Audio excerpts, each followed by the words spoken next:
Everyone, आप सबका स्वागत है इंग्लिश की पाठशाला में। My name is Mukesh Sharma और आप सब स्पोकन की क्लासेस अटेंड कर रहे हैं। स्पोकन को कुछ आसान तरीके से पेश करने की कोशिश की हमने।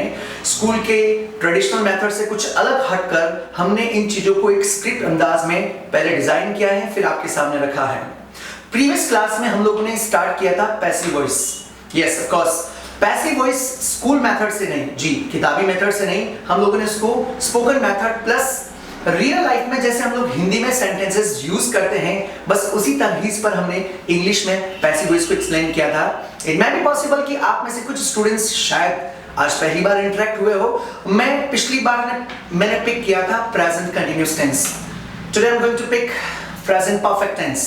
लेकिन कुछ लोग इस चैनल से शायद पहली बार जुड़े होंगे या फिर इस वीडियो को पहली बार देख रहे होंगे, तो मैं थोड़ा पैसिव वॉइस को ब्रीफ करता हूं।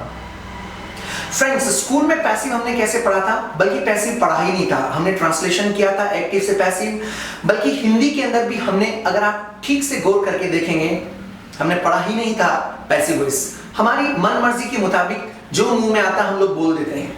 एक बार जरा कल्पना कीजिए कि बचपन में हम छोटे थे तो पापा ने हमको पैसिव वॉइस ऐसे पढ़ाया था क्या, जैसे हमने बुक्स में पढ़ा था कि मैं खाना खा रहा हूं बेटा, खाना आगे ले जाइए और मुझे पीछे ले जाइए। कितना बेहुदा सा प्रोसेस लगता है अगर हम हिंदी के साथ कंपैरिजन करते हैं तो। आइए आप हम सब मिलकर इसको कुछ आसान तरीके से पढ़ने की कोशिश करते हैं ताकि जो खौफ है इंग्लिश का वो दिमाग से निकल पाए।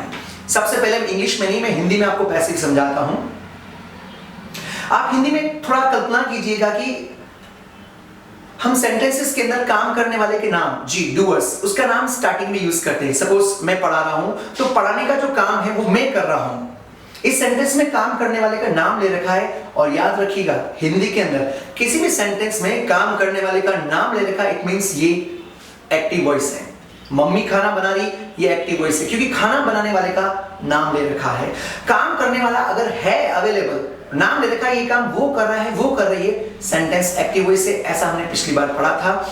हाँ, लेकिन किसी भी सेंटेंस में काम करने वाला है ही नहीं, सिर्फ काम का होना बता रहा है कि ये काम हो रहा है, वो काम हो रहा है, खाना बन रहा है, चाय बन रही है, उधर क्लास पढ़ाई जा रही है। काम करने वाले का नाम नहीं लिया और सिर्फ काम का होना बता रहे हैं, ये पैसिव वॉइस है हिंदी के अंदर। अगर आपको हिंदी में समझ में आ गया ये पैसिव वॉइस है, इस सेंटेंस को इंग्लिश में फ्रेम करने के लिए आपको एक ही नियम याद रखना है।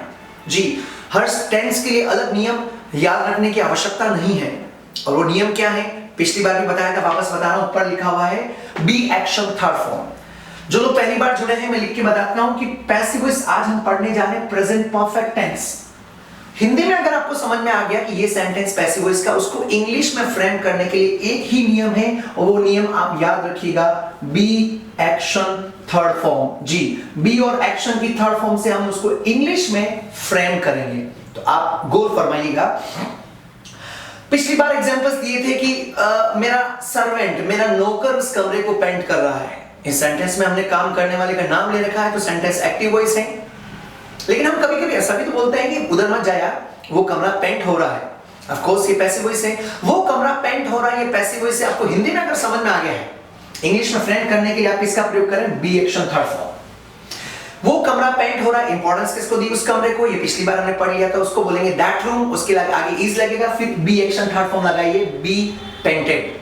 लेकिन आप ये भी जानते हैं कि कोई भी काम कंटिन्यू चल रहा था, हमें आईएनजी का प्रयोग करना पड़ेगा। बी के साथ आप डायरेक्ट आईएनजी लगाइए और पूरा सेंटेंस बोलिए that room is being painted. आपके लिए हमने कुछ वर्चुअल क्लास अरेंज की, हमारे कुछ स्टूडेंट्स हमारी क्लास में, आप सब साथ में बोलेंगे। और जो आप लोग अपने घर पे बैठकर इस कार्यक्रम को देख रहे हैं, आप भी साथ साथ में इन सेंटेंसेस को प्रोनाउंस करके, जी बोल बोल के बोलने का प्रयास करें। यस, आप सब लोग जो लोग यहाँ हैं, आप बोलिएगा वो कमरा पेंट हो रहा है। इस सेंटेंस को हम बोलेंगे कैसे? That room is being painted. बोलो, That room is being painted. School में हम इसको रखते थे कि बीइंग हमें याद करना पड़ेगा। क्यों? वो है तो B action third form common है, चाहे प्रेजेंट टेंस, पास्ट टेंस या फ्यूचर टेंस या मॉडल्स के साथ किसी का पैसिव वॉइस बनाना है, आपको सब जगह बी एक्शन थर्ड फॉर्म का ही प्रयोग करना है। राइट?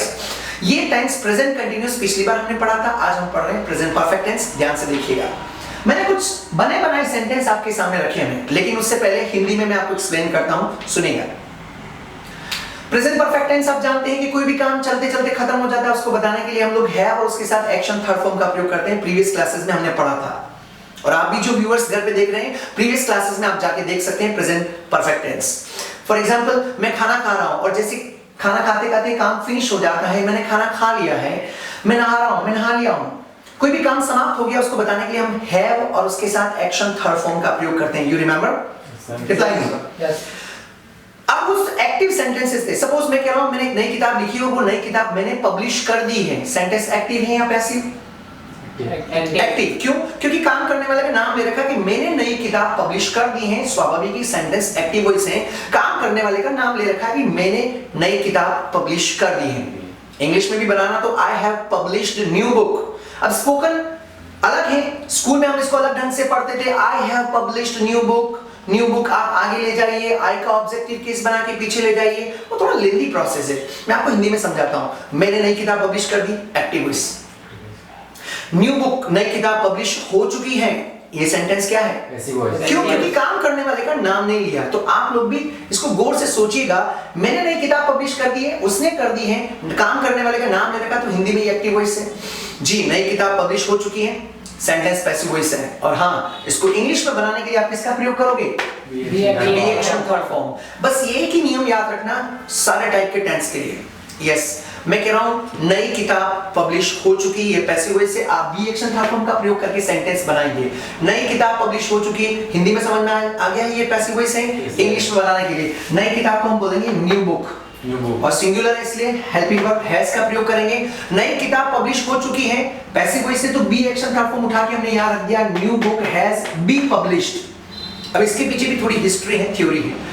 आना तो ये चाहिए new book has been published, लेकिन आपको पता है काम समाप्त हो चुका है, नई किताब पब्लिश हो चुकी है। और आप सब ये भी जानते हैं कोई भी काम समाप्त हो जाता है उसको बताने के लिए हैज, हैव और उसके तुरंत बाद कौन सी फॉर्म चाहिए? Third form. तभी पता चलेगा ये प्रेजेंट परफेक्ट टेंस है। तो ये था तो B action third form be published, लेकिन मजबूरन परफेक्ट टेंस को संतुष्ट करने के लिए, जी परफेक्ट टेंस होते ही क्या हैज के साथ थर्ड फॉर्म, तो वो है बी का हमें थर्ड फॉर्म बनाना पड़ा मजबूरन। बी की थर्ड फॉर्म क्या होती है? तो आमतौर पर स्कूल में जो हम लोग पैसिव वॉइस पढ़ते हैं उसमें इतना ज्ञान नहीं दिया जाता है। बस इतना से होता है कि याद कर लीजिए परफेक्ट टेंस में बीन आता है। लेकिन क्यों आता है उसका रीजन मैं आपके साथ शेयर कर रहा हूं कि हैज के साथ थर्ड फॉर्म चाहिए, वो था तो बी एक्शन थर्ड फॉर्म, लेकिन बी के साथ बी की हैज के साथ बी की थर्ड फॉर्म चाहिए थी, बी का थर्ड फॉर्म हमने बना दिया बीन। अब आप सब लोग इस नए सेंटेंस को बोलिए, नई किताब पब्लिश हो चुकी है, new book has been published. एक बार बोलिए सब जने, new book has been published. और आप लोग भी कंजूसी मत कीजिएगा, साथ साथ में बोलिएगा। दूसरा एग्जांपल दे रखा है, मैं कह रहा हूं कि मैंने ये टॉपिक पढ़ा दिया है पहले। अब मैंने पढ़ा दिया ये टॉपिक, तो सेंटेंस एक्टिव है या पैसिव?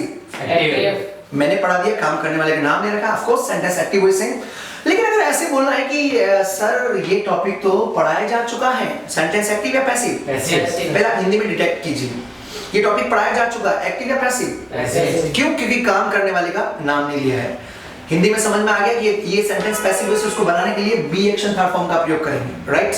ये टॉपिक पढ़ाया जा चुका है, पैसिव वॉइस से इंग्लिश में बनाइए। ये टॉपिक को बोलेंगे दिस टॉपिक, सिंगुलर इसलिए हैज, वही same B action third form उठा के रखना था पैसिव बनाने के लिए, तो रखा तो बी और टीच की थर्ड फॉर्म टॉट। लेकिन सेम कंडीशन की कोई भी काम समाप्त हो जाता है, परफेक्ट टेंस की रिक्वायरमेंट क्या होती है कि हैज है के तुरंत बाद कौन सी फॉर्म चाहिए? Third form. तो मजबूरन ये था तो बी थर्ड फॉर्म, लेकिन हैज के साथ बी की थर्ड फॉर्म हमें बनानी पड़ी बी।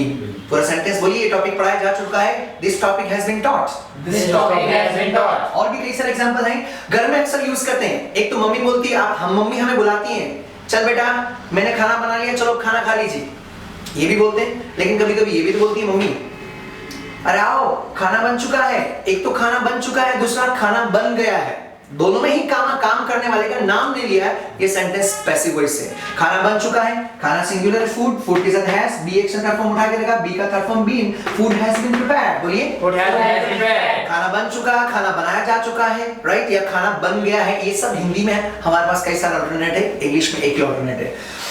अभी भी मैं कह रहा था नई किताब पब्लिश हो चुकी है, और आप मुझे दो सवाल पूछिए, सर पब्लिश तो हो गई, लेकिन सर आपने कितनी किताबें प्रिंट कर ली हैं, या आप कितनी किताबें प्रिंट कर चुके हो?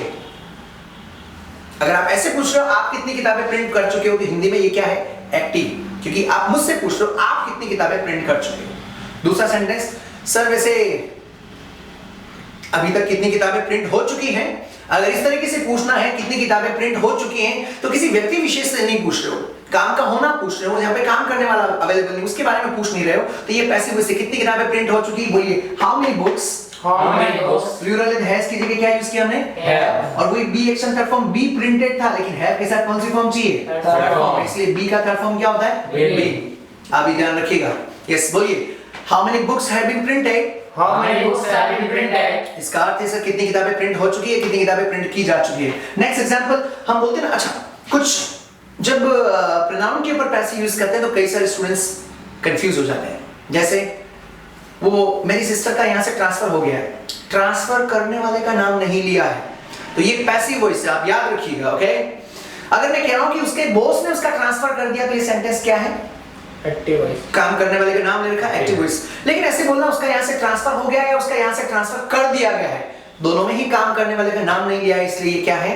Passive voice. तो शी हैज कोई be action third form be, और बी का हैज के साथ थर्ड फॉर्म चाहिए, तो बी का थर्ड फॉर्म क्या होता है? बीन। तो पूरा सेंटेंस बोलिए, she has been transferred, sorry ना, वहां यहाँ से ट्रांसफर हो गया तो बोलिए she has been transferred. She has been transferred. लेकिन अगर ऐसे बोलना उसको इस कंपनी से निकाल दिया गया है, तो उसको कंपनी से निकालने वाले का नाम नहीं लिया हमने, सेंटेंस क्या है? Passive. ऑफ कोर्स पैसिव है, राइट? उसको निकाल दिया गया ऐसे, तो शी हैज बीन फायर्ड। क्या?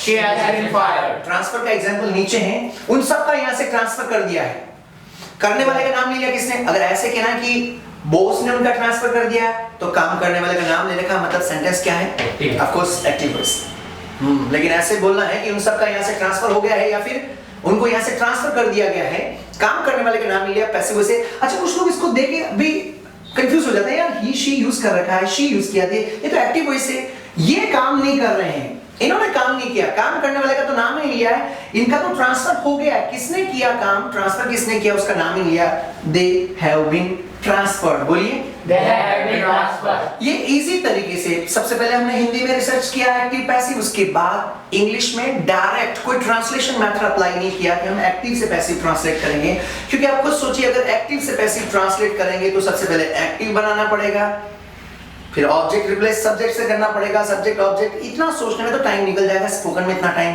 है किसको? तो आप इसको आसान तरीके से इजी सेंटेंस बनाकर जबान पे लाने की कोशिश कीजिएगा। आप लोग जो यहाँ बैठे हैं, आप ऐसे कुछ और सेंटेंसेस फ्रेम कीजिएगा, और जो लोग इस कार्यक्रम को घर पे देख रहे हैं इंग्लिश की पाठशाला, आपसे भी अनुरोध है कि आपके फीडबैक नीचे कमेंट बॉक्स में दिखने चाहिए, क्योंकि आपके फीडबैक से ही हम लोग इस प्रोग्राम को और बेहतरीन बना पाएंगे। और हाँ, अगर किसी की कोई डिमांड हो तो आप उसको भी नीचे कमेंट बॉक्स में जरूर मेंशन कीजिए, हम कोशिश करेंगे अगर वो संभव हुआ तो उस प्रकार के वीडियोस को भी बनाकर आपके सामने पेश करेंगे। आपके फीडबैक यहीं पर नहीं, फेसबुक पर भी आने चाहिए। और फेसबुक पर कैसे जाएंगे? आप अपने सर्च इंजन में जाके मेंशन कीजिए टाइटेनियम एजुकेशन, और वहां पर आप हमसे जुड़िए।